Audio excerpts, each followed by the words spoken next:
Okay, thank you very much. We want to thank you for being with us to see the Arab Council of Ambassadors, led by our chair for this month, the Ambassador of Egypt, my brother Osama, and also we have with us the chair of the OIC, the ministerial chair, the ambassador of Mauritania. You remember that during the first weeks of the aggression against our people in the Gaza Strip, we had the tradition of assembling large number of ambassadors, Arabs, OIC, and others to address you, to show you solidarity and unity of all these groups in condemning the aggression, demanding ceasefire, and all of the things that we've done in the past. We succeeded, as you know, in the past in going to the General Assembly, resuming the 10th emergency session, and adopting a resolution that highlighted the three objectives that united all of us: stopping the aggression, ceasefire, allowing for humanitarian assistance up to scale, and fighting against the crime against humanity of the forced transfer. We believe that that resolution in the General Assembly reflected these principles among other elements contained in that resolution.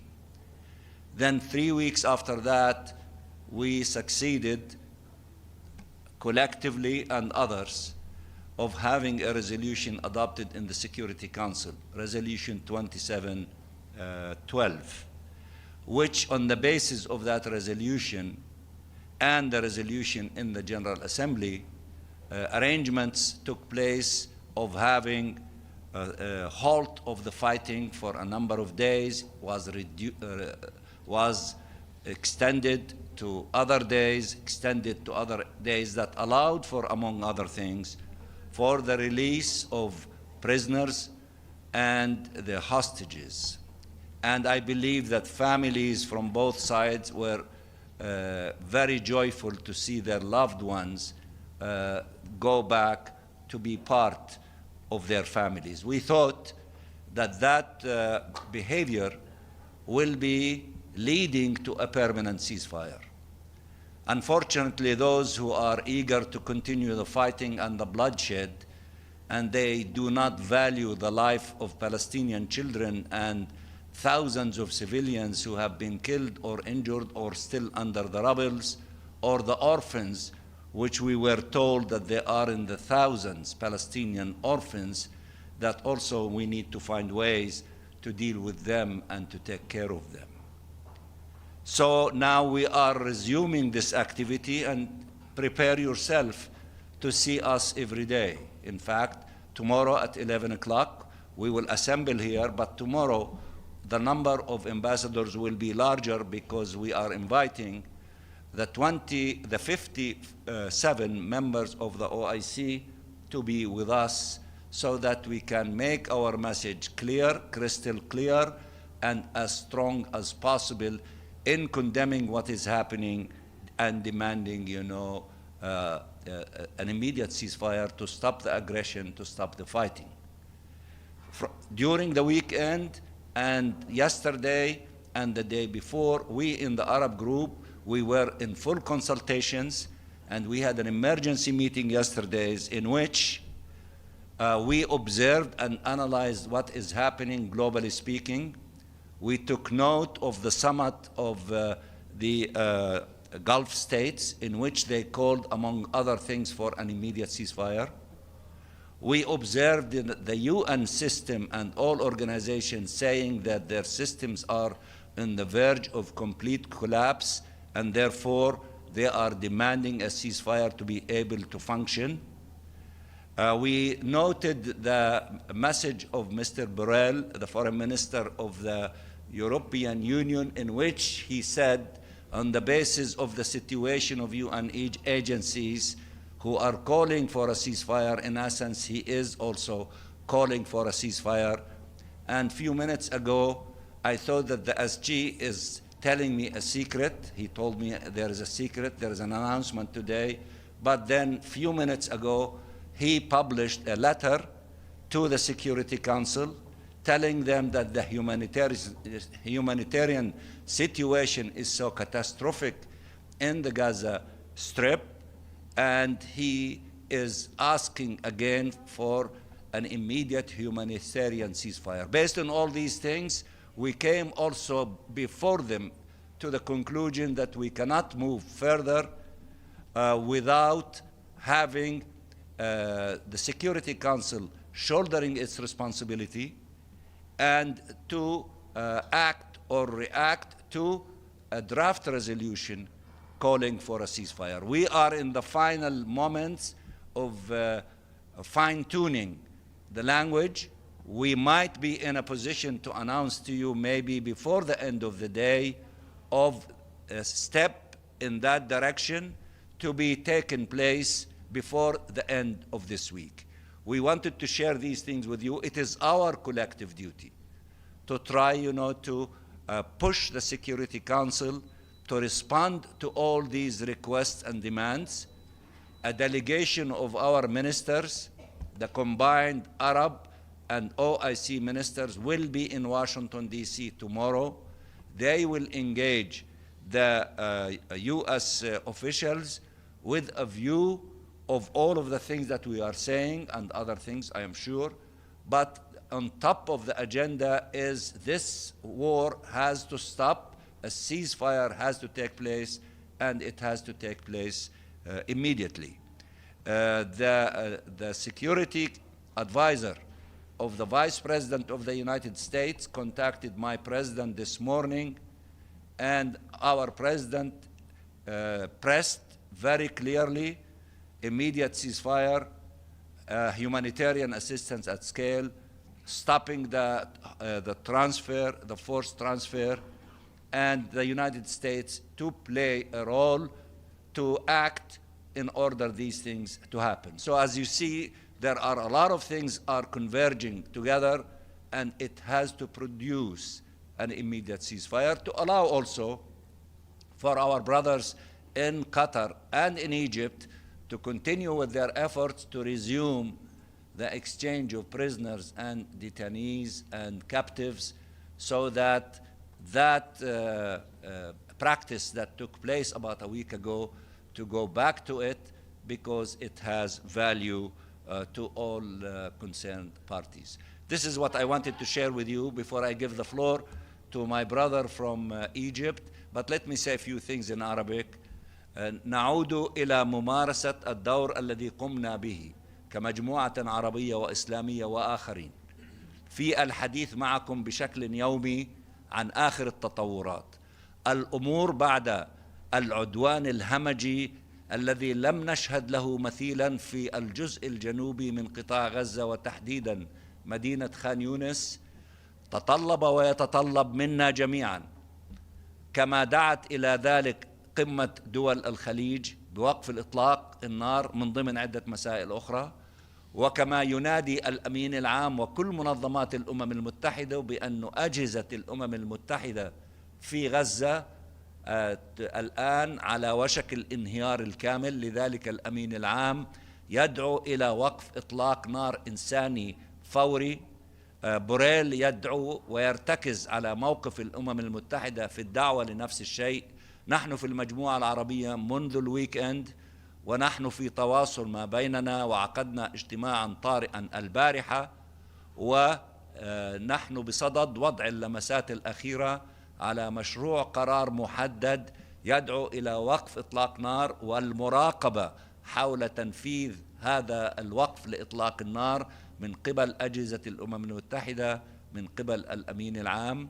وربما نستطيع ربما قبل نهاية هذا اليوم أن نضع بين أيديكم صيغة التي نريد لمجلس الأمن أن يتحمل مسؤولياته بشأنها، وربما يتم التصويت على المشروع قبل نهاية هذا الأسبوع. نشكركم على التواجد معنا. أدعوكم إلى اللقاء معنا غدا الساعة 11 قبل الظهر بتواجد السفراء العرب وسفراء الدول الإسلامية وآخرين من أصدقائنا. أخي أسامة تفضل.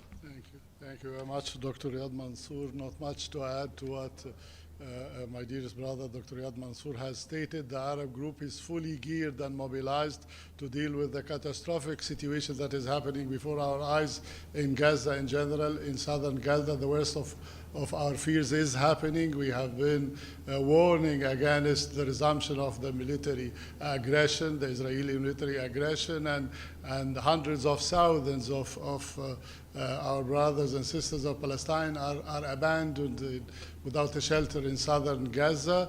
We're calling the Security Council to shoulder its responsibilities. The Arab group once again is knocking on the doors of the Security Council. As Dr. Riyad said, we're developing a draft resolution. Our brothers of the Ambassador Lana Nseba and her very able team of United Arab Emirates are working on a possible draft resolution for the immediate ceasefire. We have been engaging with members of the Security Council as well for the last 10 days on the